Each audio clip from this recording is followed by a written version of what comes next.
నాకేం అర్థం కావట్లేదు. మొన్న నాకు చర్చిలో ఈ వాగ్దానం వచ్చింది. నేను చాలా ప్రేయర్ చేశాను, కానీ నాకు ఏ విధమైన జవాబు రాలేదు. నేను బైక్ కూడా అడిగాను. రామ్మా చిన్ను, ఇలా కూర్చో. నిజమైన వాగ్దానం అంటే అర్థం ఏంటో నీకు తెలుసా అమ్మా? ఏముంది డాడీ, ప్రతి సంవత్సరం మనకి చర్చిలో ఇస్తారు కదా, మనం ఏది తీసుకుంటే అది వస్తుంది. సో అది మన బ్రతుకులో నెరవేరుతుందని మనం యూజ్ చేస్తాము. అదే కదా వాగ్దానం అంటే. కాదమ్మా, ఆయన బైబిల్లో చేసిన వాగ్దానాలన్నీ వాగ్దానాలే.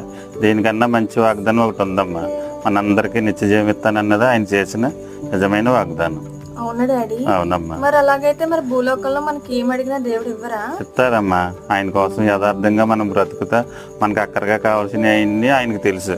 మనం పుట్టక ముందే మనకు అన్నీ సిద్ధపరిచారు. మనకు అన్నీ ఇస్తారు. ఆయన కోసం యథార్థంగా బ్రతికితే ఆయన మనకు అన్నీ ఇస్తారు.